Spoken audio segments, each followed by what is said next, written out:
네, 오늘 본문 말씀 함께 보도록 하겠습니다. 마태복음 25장 1절부터 13절 말씀입니다. 오늘 좀 길어요. 그래서 그래도 함께 보도록 하겠습니다. 너무나도 중요한 말씀이라서 함께 보도록 하겠습니다. 마태복음 25장 1절부터 13절 말씀. 제가 읽어 드릴 테니까 여러분들 잘 따라오시면 감사하겠습니다. 마태복음 25장 1절에서 13절. 그때에 천국은 마치 등을 들고 신랑을 맞으러 나간 10처녀와 같다 하리니 그 중에 5은 미련하고 5은 슬기 있는 자라. 미련한 자들은 등을 가지되 기름을 가지지 아니하고 슬기 있는 자들은 그릇에 기름을 담아 등과 함께 가져갔더니 신랑이 더디오므로 다 졸며 잘새 밤중에 소리가 나되 보라 신랑이로다 맞으러 나오라 하매 이에 그 처녀들이 다 일어나 등을 준비할새 미련한 자들이 슬기 있는 자들에게 이르되 우리 등불이 꺼져가니 너희 기름을 좀 나눠달라 하거늘 슬기 있는 자들이 대답하여 이르되 우리와 너희가 쓰기에 다 부족할까 하노니 차라리 파는 자들에게 가서 너희 쓸 것을 사라 하니 그들이 사러 간 사이에 신랑이 오므로 준비하였던 자들은 함께 혼인잔치에 들어가고 문은 닫힌지라. 그 후에 남은 처녀들이 와서 이르되 주여 주여 우리에게 열어주소서. 대답하여 이르되 진실로 너희에게 이르노니 내가 너희를 알지 못하노라 하였느니라.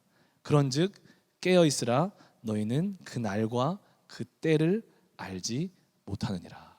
아멘. 네. 오늘 설교의 제목은 신랑을 기다리는 신부라는 제목으로 함께 은혜를 나누고 싶습니다. 오늘은 계속해서 지난 시간에 함께 나눈 그 신랑과 신부의 관계 두 번째 시간입니다. 하나님과 우리의 관계를, 예수님과 우리의 관계를 성경은 수많은 방법으로 설명을 해주시지만 그 중에 하나인 신랑과 신부의 관계로 설명을 하고 계십니다. 그리고 지난 시간에 왜 우리의 관계를, 하나님과 우리의 관계를 신랑과 신부의 관계로 설명을 하시는지 첫 번째 이유를 나누었고요. 오늘은 그 두 번째 이유를 함께 나누려고 합니다. 우리가 계속해서 지금 우리가 2020년 11월 달 첫 번째 주에 개척을 했잖아요. 킹덤 무브먼트 교회가. 그때부터 지금까지 한 가지 주제로 나누고 있어요. 하나님의 나라. 누가복음 17장에서 말하는 하나님의 나라. 우리가 죽어서만 가는 그 하나님의 나라가 아니라 물론 우리가 죽은 이후에 천국과 지옥으로 나눠지고 우리가 가야 할 곳은 천국, 그 하나님의 나라가 맞지만 누가복음에서는 그 하나님의 나라는 여기 있다 저기 있다 할 것이 아니고 너희들 안에 있느니라. 지금 이 순간도 우리가 그 천국을, 그 하나님의 나라를 소유할 수 있고 이 땅 가운데서, 우리 삶 가운데서 경험할 수 있다라고 말씀을 해주시고 계시는데, 그 하나님의 나라를 우리가 정말 우리 삶 속에서 세워지기 위해서, 경험하기 위해서 여러 가지 요소를 나눴지만 그 중에 하나가 하나님과 나와의 관계가 회복돼야 된다. 그 관계적인 부분, 하나님의 백성으로서, 하나님의 신부로서, 하나님의 자녀로서, 하나님의 양으로서 그 관계가 회복되어져야지만 우리 안에 그 하나님의 나라가 임할 수 있고 세워질 수 있다라고 계속 나눠오고 있습니다. 그렇죠? 교회가 존재하는 목적이 무엇일까요, 여러분?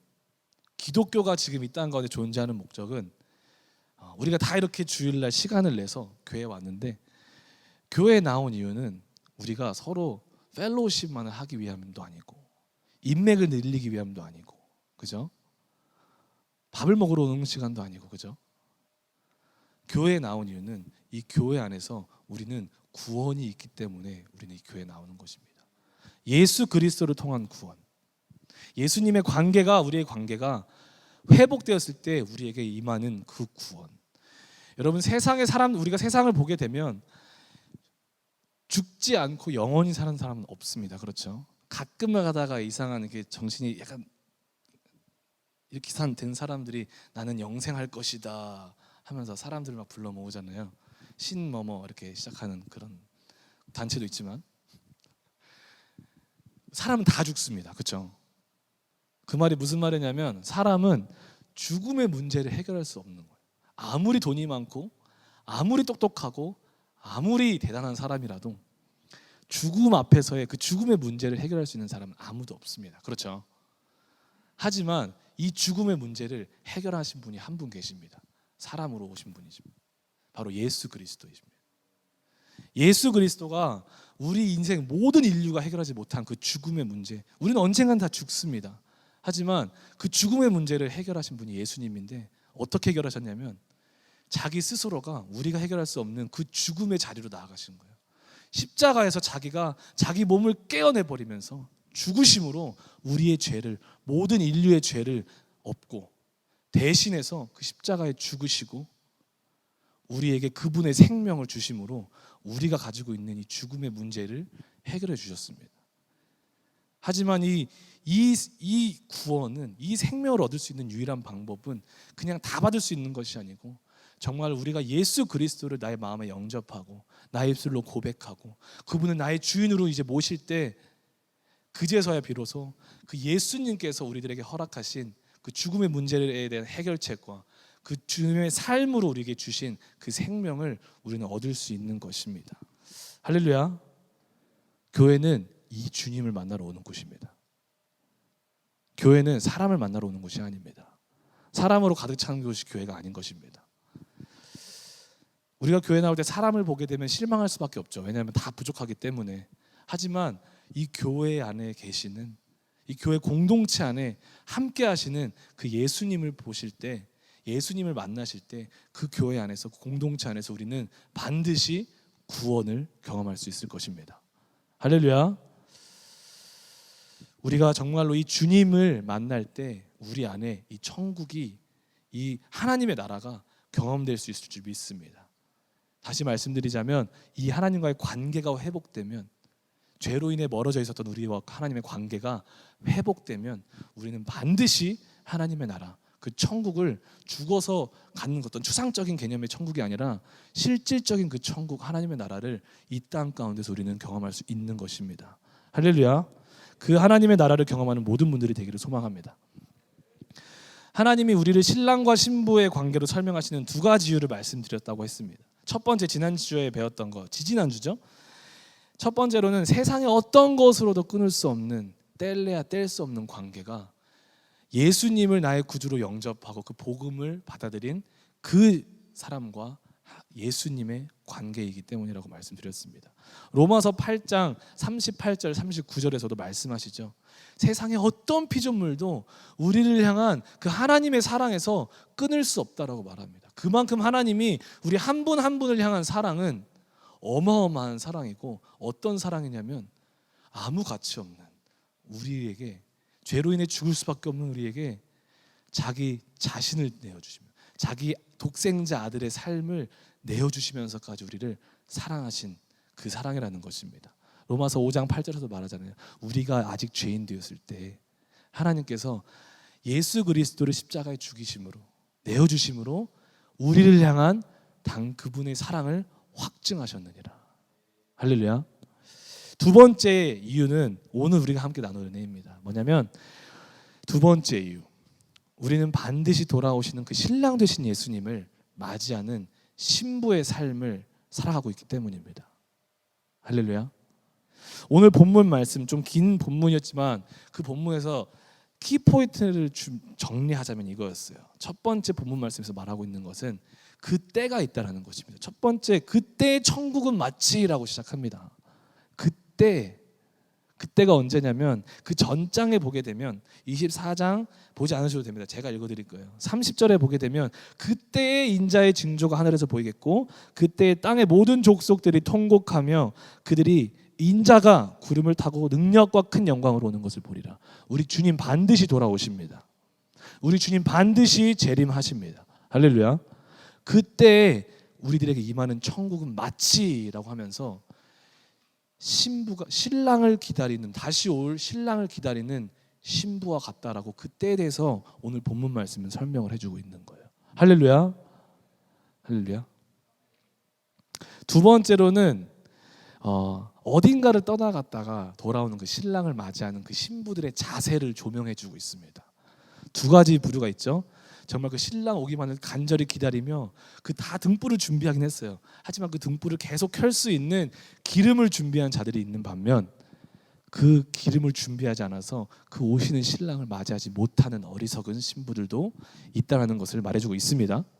세 번째로는 준비된 그 신부들이 그 오신 신랑과 함께 참여하게 되는 혼인잔치, 이제 결혼, 쉽게 말하면 결혼, 혼인잔치에 들어간다라는 말씀을 또 해주시고요. 마지막으로 그 신랑인 예수님이 오시는 그때는 그 누구도 모르기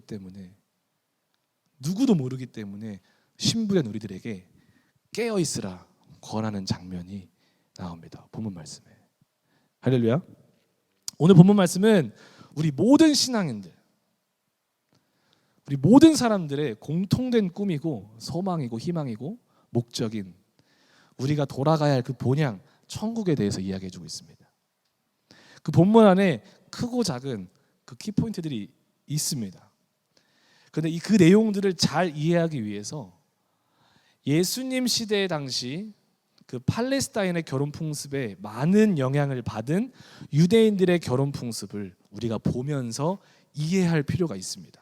그걸 이해하기 위해서는. 왜냐하면 우리가 죄에서 구원을 받고 예수님을 믿음으로 죄에서 구원을 받고 마침내 예수님과 함께 우리의 신앙 여정을 마친 후에 그 주님 다시 재림하실 때 주님과 함께 그 천국으로 들어가는 그 여정을 이 유대인의 결혼 풍습과 아주 동일하게 밀접하게 연관시키면서 우리 주님이 설명하고 있기 때문입니다. 비슷한 것을 넘어서 너무나 동일하다는 것을 우리는 발견할 수 있을 거예요. 예수님은 의도적으로 이 결혼 풍습을 사용하셔서 유대인의 결혼 풍습을 사용하셔서 우리들이 얻어야 할 구원에 대해서 설명을 해주고 계시는 것입니다. 이를 통해 지금을 살고 있는 우리들에게도 유대인뿐만 아니라 그 당시 사람들뿐만 아니라 지금 우리들에게도 하나님이 원하시는 것이 무엇인지, 우리는 어떠한 정체성으로 어떠한 삶을 살아야 되고 무엇을 준비하며 무엇을 기다리며 어떻게 살아야 되는지를 알려주시는 것입니다. 아멘. 그래서 함께 유대인의 결혼 문화, 우리랑 좀 많이 달라요. 유대인의 결혼 문화를 함께 보면서 예수님이 어떻게 우리의 구원을 이뤄 나가시는지, 우리가 어떻게 천국에 들어간 그 마지막 혼인잔치에 어떻게 우리가 들어갈 수 있는지를 함께 비교하면서 보도록 하겠습니다. 벌써부터 졸리신가요? 네. 문화 이야기 나오니까 졸리시죠? 중간중간 깨워드릴게요. 걱정하지 마십시오. 자, 첫 번째, 혹시 그거 감사합니다. 너무 광범위한 범위라 정리를 좀 해봤습니다. 첫 번째, 유대인의 결혼식 문화에는 결혼 전에 정혼이라는 것을 합니다, 여러분. 정혼. 쉽게 말하면 약혼이에요. 이렇게. 근데 정혼은 약혼보다 좀 더 법적으로 좀 더 시리우스한 그런 어떤 개념의 약혼이라고 생각을 하시면 됩니다. 신랑과 신부는 서로의 동의를 얻은 상태에서 양가 부모를 통해 결혼하기로 합의를 합니다. 가장 첫 번째. 그리고 그 과정 가운데, 그 정혼을 하는 과정 가운데 몇 가지 지켜져야 되는 요소들이 있어요. 그 첫 번째가 뭐냐면 신랑의 아버지와 그 신랑은 그 신부의 아버지에게 돈을 지불해야 됩니다. 그 신부에 대한 돈을. 그래서 흥정을 하면서 그 흥정된 값을, 책정된 값을 신랑의 아버지가 신부의 아버지에게 지불해야 되는 거예요. 첫 번째. 그거를 bride price라고 합니다. 사랑하는 여자의 아버지에게 값을 지불하지 않고서는 그때 문화상 그 여자를 아내로 얻을 수가 없었습니다.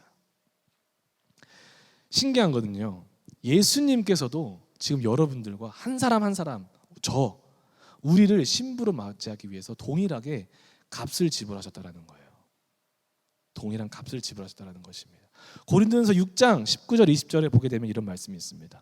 너희 몸은 너희가 하나님께로부터 받은 바 너희 가운데 계신 성령의 전인 줄을 너희가 알지 못하느냐? 너희는 너희의 것이 아니라 값으로 산 것이 되었으니 그런즉 너희 몸으로 하나님께 영광을 돌리라.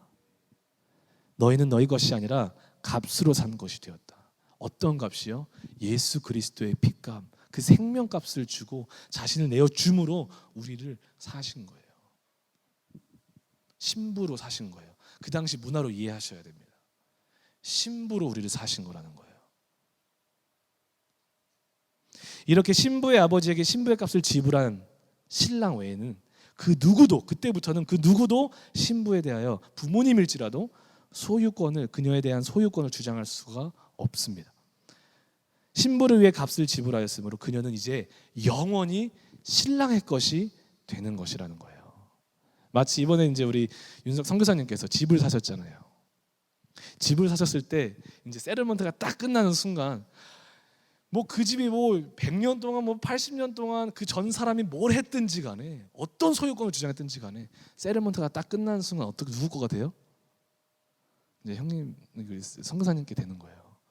거기다가 뭘 하시든지 핑크색으로 도배를 하시든지 카펫 플로링을 하시든지 화장실을 3-4개를 만들든지 5개를 만들든지, 그죠? 이제 소유자의 마음인 거예요. 그죠? 그거 마찬가지예요. 할렐루야. 핑크색은 안 됩니다. 조금 나중에 딸 나시면 아마 가능할 수도 있겠지만 신혼방이 완전 핑크색으로 도배가 되어 있었거든요. 가구까지. 그래가지고 이불도 그렇고 침대도 그렇고 좋았어요. 두 번째입니다. 값을 지불하고 나서 정혼한 예비 신랑과 예비 신부는 이제 정혼의 증표로 잔에 담긴 포도즙을 함께 마십니다. 첫 번째 가장 먼저 포도주를 신랑이 먼저 마시고 이렇게 딱 고백을 한대요. 나는 당신을 나의 아내로 맡고 싶습니다. 내가 당신을 선택했습니다. 이 포도주를 당신에게 따라줌으로 나는 당신을 위해 나의 생명을 바칠 것을 맹세합니다. 다짐합니다. 당신도 이 잔을 받아 마심으로 나의 아내가 되어주시지 않겠습니까? 이 고백을 한다고 합니다. 그리고 신부도 이 포도주를 마시면서 이런 고백을 합니다. 이 포도주를 받아 마심으로 나는 나의 생명을 당신을 위해 바칠 것을 다짐합니다. 이렇게 여자의 목소리를 딱 하는 거예요. 동시에 이거 딱 보면 어떤 말씀이 생각나지 않으십니까? 요한복음의 15장 14절 말씀인가요? 너희가 나를 택한 것이 아니고 내가 너희를 택하여 세웠나니 하나님이 먼저 우리를 사랑하시고 택하셨다는 것입니다. 할렐루야. 그리고 증표로서 잔에 담긴 포도즙을 함께 마시는 것은요, 또 우리가 성경에서 볼 수 있는 게 우리 예수님께서 마지막에 잡히시기 전에 제자들과 함께 최후의 만찬에서 떡을 떼시고 거기에 포도주를 함께 나누시면서 성찬하시는 장면이 나오지 않습니까? 그거와 동일한 거예요, 여러분. 그때만이겠습니까? 지금 우리에게도 하나님 예수님은 명령하시잖아요. 너희가 항상 이 떡과 이 포도주를 떼고 마심으로 나의 죽음과 나의 부활하심과 너희에게 생명을 준 이 복음을 항상 기억하라고 하신 그 성찬식을 우리는 기억할 수 있습니다. 그렇죠? 그래서 성찬식은 우리에게 너무나도 중요한 소중한 증표와도 같아요. 내가 신랑인 예수 그리스도와 함께 이제 하나 되었다. 나는 그분의 것이다. 그분은 나의 신랑이고 나는 그분의 신부이다. 라는 것을 우리가 선포하는 귀중한 증표라는 것을 기억합시다. 그리고 정혼한 그 순간부터 사실상 결혼은 하진 않았지만 두 사람의 혼인관계는 성립된 것이고, 결혼을 하지 않았어도 그 정혼을 파기하려고 하면 아주 심각한 법적인 이혼 절차를 밟아야만 했다고 합니다. 사실상 정혼은 합법적으로 부부관계가 성립된 것과 같다고 말하고 있는 것이에요. 우리도 주님을 고백하고 주님을 영접함으로, 그 복음을 영접함으로 이제는 정혼 관계가 성립된 것입니다. 그리스도인으로서 정혼 관계가 형성된 것이에요. 우리가 마지막 고대하고 고대한 그 혼인 잔치는 주님이 오실 때이지만, 주님이 다시 돌아오실 때이지만, 이미도 주님과 우리 사이에는 이 믿음의 고백을 통해서 정혼한 부부의 관계가 성립되었다는 것을 잊지 맙시다. 동시에 아직 우리들은 그 고대하는 혼인 잔치를 기다려야 되고 또 그 혼인잔치를 준비해야 된다는 것을 잊지 마셔야 합니다. 우리가 예수님을 영접하고 나의 구주로 인정하는 것은 신랑이신 주님과 정혼한 것이라고 말씀드렸습니다. 이제는 마지막 혼인잔치를 준비하는 신부의 삶을 사는 우리들이 되기를 소망합니다. 이렇게 정혼을 마쳤어요. 이제 두 번째로는요, 이제 정혼 기간이 있어요. 정혼 한번 딱 하고 끝나는 게 아니고 바로 결혼하는 게 아니고 또 결혼하기 전까지 기간이 있습니다. 기간이 보통 1년에서 2년 동안의 신랑은요 아버지의 집으로 떠난다고 합니다. 보통 정혼은 신부의 집에서 이루어져요. 마치 예수님이 하늘에서 계시다가 하늘의 아들인데 그 하늘에 계시다가 우리를 구원하시기 위해서 이 낮은 땅까지 오신 것과 마찬가지로 신랑은 신부의 집에서 정혼을 한다고 합니다. 보통 거의. 그리고 나서 정혼을 맺은 다음에 1, 2년 동안 아버지의 집으로 돌아간다고 합니다. 그리고 생명의 위협이 있지 않는 이상은 그 둘은 만날 수가 없대요. 그 기간 동안 만날 수가 없다라고 합니다. 아주 어마어마하게 특별한 상황 아니면. 제가 확신하건대 그 롱디가 여기서 시작되지 않았나 싶습니다. 롱디가 뭔지 아시죠? 장거리 연애. 네, 아마 여기서 이 문화에서 시작된 것 같아요. 그렇죠? 저도 해봤지만 웬만한 사랑하고 웬만한 믿음 없이는 장거리 연애는 비추입니다. 네, 상당히 힘든 거더라고요. 그래서 어찌 됐든 재미없으신가 봐요. 저 되게 재밌으라고 준비한 건데 어찌 됐든 예수님도 마찬가지죠. 예수님이 십자가에서 죽고 부활하시고 그 구원을 이뤄 주시고, 그렇죠? 구원의 문을 열어 주시고 우리랑 계속 같이 산 게 아니셨어요. 바로 거기서 우리랑 신혼 관계를 다 맺는 게 아니었어요. 예수님은 십자가에 죽고 부활하신 후에 구름을 타고 다시 하나님의 나라로, 천국으로, 하나님의 우편으로 올라가신 장면을 우리는 알 수 있습니다. 사도행전 1장 9절에서 11절 말씀하시죠. 이 말씀을 마치시고 그들이 보는데 올려져 가시니 구름이 그를 가리어 보이지 않게 하더라. 올라가실 때 제자들이 자세히 하늘을 쳐다보고 있는데 흰옷 입은 두 사람이 그들 곁에 서서 이르되 갈릴리 사람들아 어찌하여 서서 하늘을 쳐다보느냐. 너희 가운데 하늘로 올리우신 이는 이 예수는 하늘로 가심을 본 그대로 오시리라 하였느니라. 올라가신 거예요, 예수님이. 근데 그 기간 동안 신랑이 아버지 집으로 예수님이 하늘로 올라가신 이유가 무엇일까요? 그 이유는 바로 그 신부와 함께 거할 그 처소를 마련하시기 위해서 갔다라는 거예요. 신랑도 아버지 집으로 간 이유는 아버지와 함께 이제 함께 신부와 거할 그 집을 마련하기 위해서 간 거라고 하는 거예요. 요한복음 14장 2절에서도 내 아버지 집에 거할 것이 많도다. 그렇지 않으면 너희에게 일렀으리라. 내가 너희를 위하여 처소를 예비하러 가노니라고 말씀을 하고 있습니다. 우리 주님도 다시 하늘나라로 올라가신 승천하셨던 이유는 우리와 함께 다시 돌아오셔서 우리를 맞이하시고 우리와 함께 거하실 그 천국과 그 처소를 예비하러 가신 것이라는 것입니다. 그리고 또 이 기간 동안 신랑은 그렇게 준비를 하고 신부에게 있어서는 이제는 더 이상 자기가 살던 자기 생활의 방식을 철저하게 버리고 이제는 그 시간 동안 남편 가정, 그 남편의 집의 생활 방식을 연습하는 기간이라고 합니다. 큰 의미가 있죠. 우리도 마찬가지잖아요. 우리가 신앙인의 삶을 살아가는 동안에 우리의 옛 모습을 철저하게 버리는 과정임을 기억합시다. 죄 속에서 살았던 우리의 그 더러운 삶들, 어리석었던 삶들을 청산하고 이제는 참된 그리스도인의 모습으로 우리가 사랑하고 섬기고 베풀고 인내하고 하나님을 예배하고 찬양하는 삶을 사는 것을 연습해야 되는 기간이라는 것입니다. 로마서 6장 6절에서 말합니다. 우리가 알거니와 우리의 옛사람이 예수와 함께 십자가에 못 박힌 것은 죄의 몸이 죽어 다시는 우리가 죄에게 종노릇하지 아니하려 함이니 이는 죽은 자가 죄에서 벗어나 의롭다 하심을 얻었음이니라. 할렐루야. 4절에서도 그러므로 우리가 그의 죽으심과 합하여 세례를 받음으로 그와 함께 장사돼. 우리 십자가에서 우리의 죄는 다 죽은 거예요. 옛 모습은 다 죽는 거예요. 십자가에 못 박은 거예요. 이는 아버지의 영광으로 말미암아 그리스도를 죽은 자 가운데서 살리심과 같이 우리도 또한 이제는 신부된 우리도 새 생명 가운데서 새로운 삶으로 행하기 위하여 우리를 구원하셨다는 것입니다. 아멘. 그리고 또한 신랑이 이제 떠난다고 했잖아요. 떠나기 전에 신부될 사람에게 엄청나게 값진 선물을 하나 준대요. very unique하고 정말 독특하고 그 신랑과 신부만의 그 뭔가를 표현해 줄 수 있는 그 선물을 준다고 합니다. 이 선물은 뭐냐면 이 청혼을 받아준 신부에게 주는 감사의 표시인가 동시에 또한 얼마나 떨어져 있을지 모르는 그 기간 동안에 신부가 끝까지 신랑을 기억해 달라고 부탁하는 의미에서 주는 귀한 선물이라고 합니다.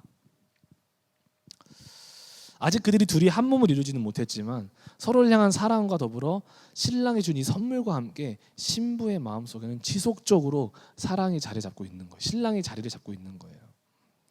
그리고 신부의 마음속에는 신랑의 자리를 잡고 있으므로 정신적으로 그들은 이미 함께하고 있다는 것이죠. 즉 이미 하나가 된 거나 다름이 없다는 거예요. 그 선물 하나를 줌으로. 이는 마치 예수님께서 부활하실 때 제자들에게 또 믿는 우리들에게 주시리라 약속하셨던 게 있죠. 그게 뭔지 아십니까 여러분? 성령 하나님이십니다. 성령 하나님. 성령님에 대한 이 주제는 지금 다는 못 다룰 것 같아요. 너무 커서 나중에 기회가 되면 말씀드리도록 하겠습니다. 하지만 우리들에게 예수님은 성령을 주셨습니다. 보내주셨습니다. 성령님은 우리가 하나님의 자녀인 것을 매 순간 매 시분초 증명해 주십니다. 할렐루야. 성령님을 통하여 우리는 성령님을 통하여 하나님께서는 약속하셨어요. 우리와 영원히 함께 계실 거라고. 또한 우리를 세상의 모든 거짓과 비진리 속에서 항상 그 예수님의 진리 가운데로 말씀 가운데로 우리를 인도해 주신다고 하시고 인생 가운데 닥치는 모든 어려운 상황 속에서 하나님의 말씀을 생각나게 해주시고 성령 하나님께서 생각나게 해주시고 깨닫게 해주시고 가르치시고 그 말씀대로 우리가 살아갈 수 있도록 힘까지 부여주신다는 것입니다. 아멘. 예수님은 다시 돌아오시리라 약속하신 후에 하늘로 승천하셨지만 우리와 함께 있지 못하지만 이와 같이 성령님을 우리에게 주심으로 여전히 주님과 우리는 영적으로 연결된 삶, 하나된 삶을 살게 해주신 것입니다. 할렐루야. 성령님이 지금 우리 안에 없고서는요, 우리가 성령님을 모시지 않고 성령님을 우리가 기뻐하지 않고 나의 마음의 보좌에 모셔드리지 않고서는 우리는 예수님과 교제하는 삶을 살 수가 없습니다. 예수님을 기억하는 삶 살기가 어려워요. 마치 몸이 떨어지면 마음도 멀어진다는 말 있잖아요. 그렇죠? 우리 안에 성령님을 모시지 않으면 우리는 계속 그런 관계가 될 거예요. 예수님 점점 멀어집니다. 점점 잊혀져만 갑니다.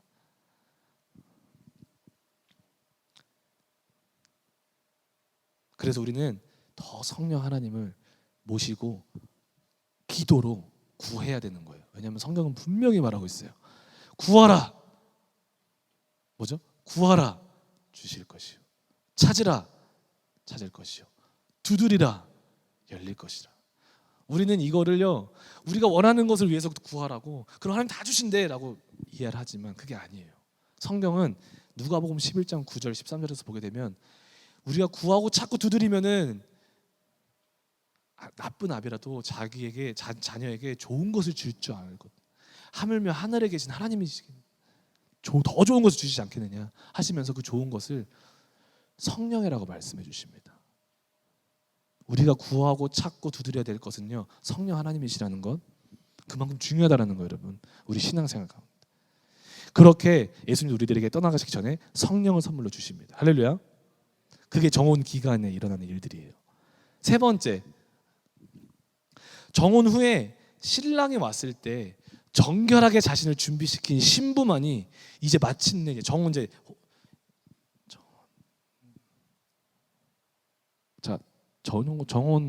다른 말로 뭐라 그랬죠 제가? 약혼. 네, 죄송합니다. 우리가 약혼한 다음에 결혼을 하듯이 그렇죠? 정혼한 다음에 우리가 이제 결혼식을 올려야 되는데 성경은 분명히 말하고 있는 것이 뭐냐면 그 신랑이 다시 오시는데 그때 내가 정결한 처녀로 준비하고 있는 그 신부만이 결혼식에 참여할 수 있다라고 성경이 말씀하고 있는 거예요. 우리는 질문을 할 수 있잖아요. 아까 전에 쭉 내용들을 들으면서 왜 이런 시간을 굳이 가져야 하지? 몇 가지 해답을 드렸지만 이 기간은요, 이 정혼 기간, 그 1년이 될 수도 있고 2년이 될 수 있는 기간은 신랑이 사랑하는 신부를 위해 함께 영원히 거할 처소를 준비하는과 동시에 다시 돌아올 신랑을 향한 신부의 사랑이 정말 진실한 사랑인지 진짜 사랑인지 계속 유지되고 더 커지는 사랑인지 그 진실된 여부를 보기 위함이고 테스트하는 시간이라는 것입니다. 더 나아가 그 신랑을 맞이하는 신부의 성적인 진실성과 도덕성을 테스트해보는 시간이라고 합니다. 신랑이 떠나 있는 동안 만약 그 신부가 순결을 지키지 못하고 다른 데 시선을 빼앗기고 다른 남자를 사랑하고 관계를 맺었다면 그 1년이라는 시간 동안 2년이 될 수도 있지만 그 시간 동안 아이를 낳을 수도 있고 임신한 그 징조가 보일 수도 있는 거죠. 그 흔적을 발견할 수 있는 거예요. 그래서 우리 그 마태복음을 보게 되면 요셉과 마리아 얘기 나오잖아요. 우리는 마리아랑 요셉이랑 같이 산 줄 아시잖아요. 그게 아니고 정혼 관계에 있었어요. 마리아랑 요셉은. 그래서 떨어져 있었더라라고 성경에 나와 있습니다. 근데 들은 거예요. 거의 못 만나고 있는 상황이었어요. 근데 들은 거예요. 성령으로 마리아가 임신을 했다. 잉태를 예수님을. 그래서 요셉은 거룩한 사람이기 때문에 조용히 그 마리아를 이제는 정리하려고 했던 거였어요. 근데 이제 성령이 그러지 말라고 요셉에게 말을 해준 거죠. 성령으로 잉태한 예수님이시다. 그래서 결혼을 하라고. 그 당시에 문화가 묻어나는 것을 볼 수 있습니다. 그 당시 문화로 보면 마리아는 돌에 맞아 죽어야 돼요. 네.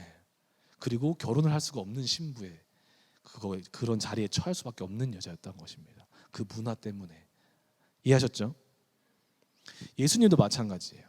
예수님이 우리를 자신의 생명을 십자가에 버리면서까지 우리를 그 사랑하시는 만큼 예수님은 우리의 사랑이 그분을 향한 우리의 사랑이 진실된 것을 확인하고 싶어 하십니다.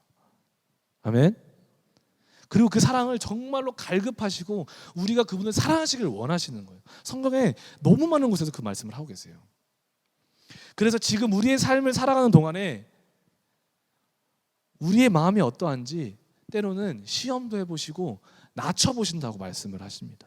신명기 8장 2절에 보게 되면 내 하나님 여호와께서 이 40년 동안에 이스라엘 백성에게 말하고 있는 거예요. 하나님의 택함을 받은 이스라엘 백성에게 말하는 거예요. 이 40년 동안에 내게 광야의 길을 걷게 하신 것을 기억하라. 이는 너를 낮춰보시고 너를 시험하사 너의 마음이 어떠한지 그 명령을 지키는지 지키지 않는지 알려 하심이니라. 주님 알고 싶어 하시는 거예요. 우리 마음이 어떠한지, 주님을 향한 그 마음이 어떠한지 알고 싶어 하시는 것입니다. 정말 우리가 우리 신랑 되신 예수님을 사랑한다면 우리의 삶을 사는 동안에 다른 곳에 눈길을 주지 아니하고, 그렇죠? 오직 우리 신랑 되신 예수 그리스도께 시선을 고정하며 그분이 원하는 삶, 거룩하고 정결하며 착하고 나누며 베풀고 서로 사랑하는 깨끗한 삶을 살 수밖에 없다라는 거예요. 제가 예전부터 에어팟 프로를 사고 싶었어요. 비싸서 못 사겠더라고. 너무 비싸가지고. 근데 이번 결혼 기념일 때 저희 와이프가 사모님이 깜짝 선물을 해주신 거예요. 언제 온대요 이제. 그 날만 기다리고 있는 거죠. 오늘 며칠이야? 아직 일주일 남았구나 이러면서 그것만 생각나는 거예요. 그러면서 그동안 뭐예요? 준비를 해요. 뭘 준비를 해요? 자, 케이스를 사고 이거 어떤 기능으로 사용하면 되는 거지? 그것만 봐도 우리가 정말 예수님을 사랑하면 지금 만날 그 시간 동안에 어떻게 준비해야 되는지를 알 수가 있는 거예요. 어떤 자세로 살아가는지. 이해되셨죠? 그게 우리들의 모습이 되어야 됩니다. 정결하면 착하게 우리가 살아가야 되는 거예요. 거룩하게 살아가야 되는 거예요. 신부로서. 에베소서 5장에 보게 되면 신랑과 신부의 관계를 예수님과 우리 함께 있는 교회의 관계로 설명하시는 거예요. 예수님이 자신을 드리면서까지 우리를 사랑하신 이유는 말씀으로 우리를 깨끗하게 하여 거룩하게 하시고 영광스러운 교회로 세우사 티나 주름 잡힌 것이나 이런 것들이 없이 거룩하고 흠이 없게 하려고 우리를 사랑하셨다. 우리를 구원하셨다. 교회를 세우셨다 말씀하시는 것입니다. 이게 무엇을 말해주냐면 예수님은 우리 교회가 여러분과 저 한 분 한 분이 우리 한 사람 한 사람의 교회란 말이에요. 여러분, 우리가 이 말씀을 통해 순결하고 정결한 처녀가 되기를 원하신다는 것입니다. 왜요? 다시 말씀드리지만 우리가 정결한 처녀로 준비되어 있어야지만 다시 돌아오신 신랑 되신 예수님을 맞이할 수 있고 천국에 갈 수 있기 때문에 그렇습니다. 그러나 중요한 것은 유대인의 결혼 문화에서는 여자가 정혼 기간 동안에 순결을 지키지 못하면 그 신랑이 다시 신부를 맞이러 돌아왔을 때 결혼 약속한 그 언약은 무효 처리가 될 수 있습니다. 무효 처리가 될 수 있습니다. 성경도 지금 우리 신앙인들에게 동일하게 말씀하고 있어요. 예수님이 신부된 우리들을 다시 데리러 오시고 혼인잔치를 할 때 우리는 영적인 순결을 지켜나가야 됩니다. 말씀에 순종하는 순결을 지켜나가야 됩니다. 세상과 타협하지 않고 세상 문화에 우리가 찌들어서 살지 않고 우리가 정말 그리스도인으로서 살아가야 된다는 것입니다. 그래서 오늘 본문 말씀에서도 그렇게 준비한 등을 준비하고 등을 계속 켤 수 있는 그 기름을 준비한 슬기로운 처녀는 예수님과 함께 천국에 들어갈 수 있었습니다. 그러나 등은 다 준비했어요. 다 예수님 고백했어요. 다 기독교인이 됐어요.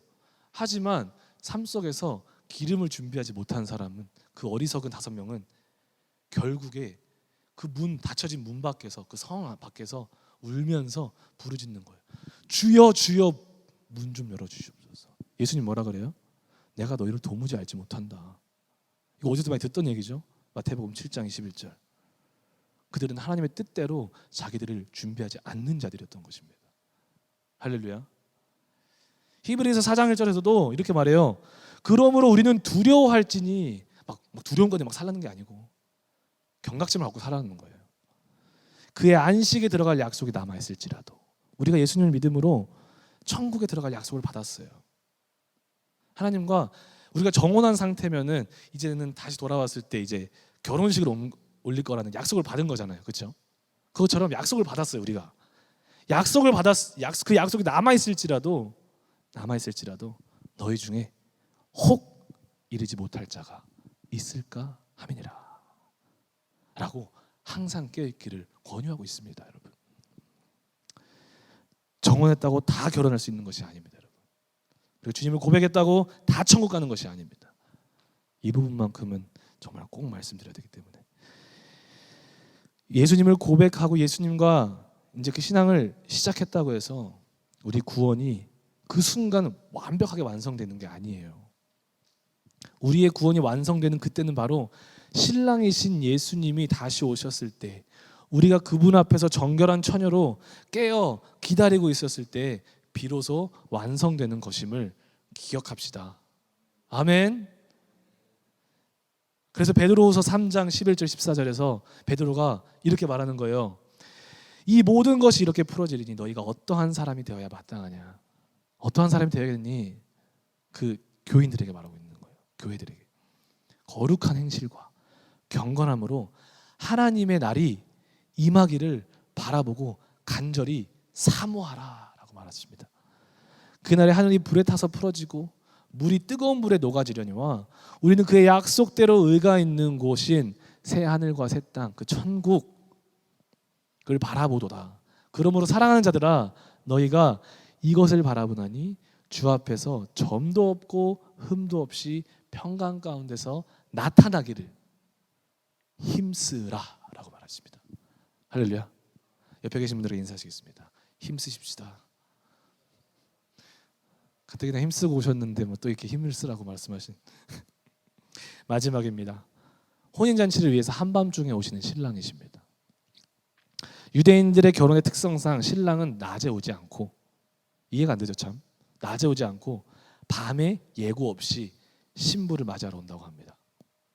그래서 신부는 항상 신랑이 오는 길을 맞이할 수 있고 있는 빛과 빛을 비출 수 있는 기름을 준비해야 된다고 합니다. 혼인잔치를 위해 신랑이 오는 때는 신부뿐만 아니라 신랑 스스로도 알 수 없다 그래요. 왜 그러냐면 신랑의 아버지 집에서 신부를 맞이할 그 처소를 준비한다고 하잖아요.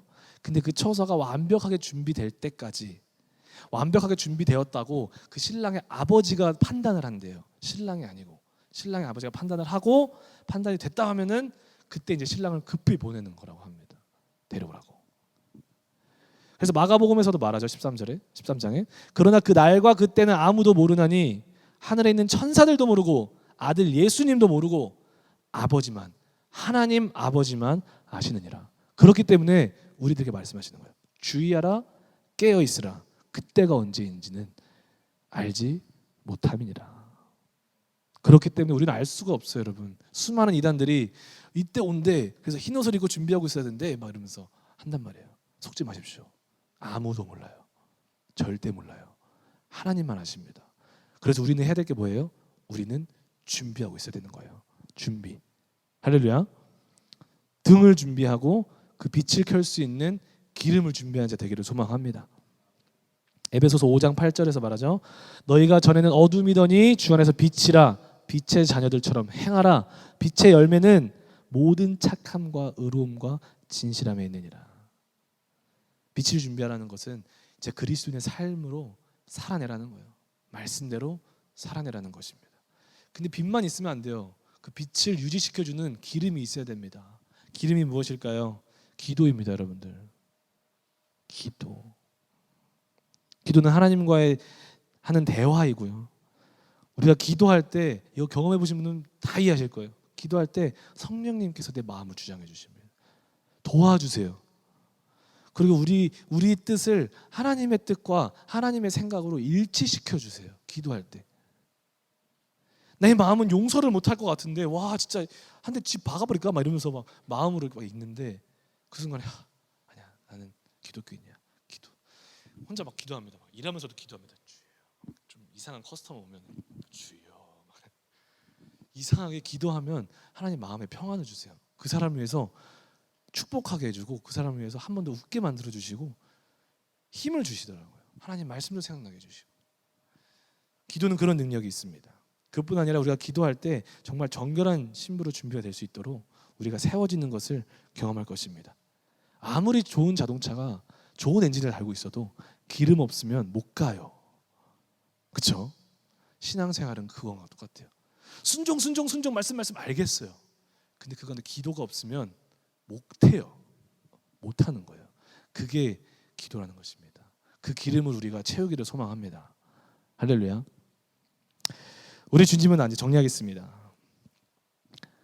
우리 주님은 아무도 모르는 때에 오시기 때문에 우리에게 주어진 오늘이라는 이 시간에 우리 삶의 터전에서 최선을 다하며 예수님만 바라보고 예수님만 생각하며 정결한 신부로 주님의 오시는 그 길을 우리는 예비해야 합니다. 우리가 직장에서 우리는 거룩한 그리스도인으로 살아가야 됩니다. 할렐루야. 산으로 들어가라는 말이 절대 아니에요, 여러분. 우리가 학업의 장소에서 우리는 그리스도인으로 살아가야 되는 것입니다. 우리의 가정에서 우리는 거룩한 그리스도인으로 살아가야 되는 것입니다. 여행을 가도 바닷가를 가도 우리가 뭘 해도 그리스도인으로서 살아가야 되는 것입니다. 우리 삶의 모든 영역 속에서 우리는 예수님을 맞이해야 할 거룩한 신부의 삶을 살아가야 되는 것입니다.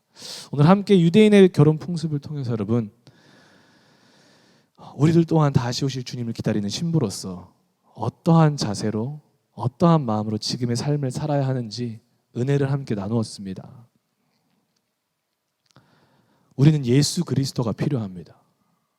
우리는 예수 그리스도의 복음을 영접해야만 합니다. 왜냐하면 그게 시작이기 때문입니다. 예수님을 영접하셨다면 이제는 우리는 정결한 신부로서 다시 오실 예수님의 그 길을 예비해야 합니다. 우리 주님 반드시 신부를 맞이하러 우리들을 맞이하시러 돌아오십니다. 그때 여러분 우리는 어떤 신부의 모습으로 서 있겠습니까? 예수님과 함께 천국에 들어가 영원한 혼인잔치에 참여하는 그런 신부가 되시겠습니까? 아니면 예수님을 고백했을지라도 우리가 이 주어진 삶 속에서 신앙의 여정 속에서 다른 것들에게 눈길을 빼앗기고 마음을 빼앗기고 그 주님의 오실 그 길을 예배하지 못하여서 마지막 날에 주님이 우리들에게 내가 너를 도무지 알지 못하느니 악을 행하는 자들아 불법을 행하는 자들 떠나가라. 그런 자리에 서시겠습니까? 저는 우리 킹덤 무브먼트 교회 모든 성도님들이 우리 교회에 한 번이라도 참석한 모든 분들이 이 거룩한 신부가 되기를 소망합니다. 이 축복의 신부들이 되기를 소망합니다. 오늘 말씀을 기억하며 이 기도 제목을 가지고 우리 함께 주님 다시 오실 때까지 한 번만 더 찬양하고 기도하시겠습니다.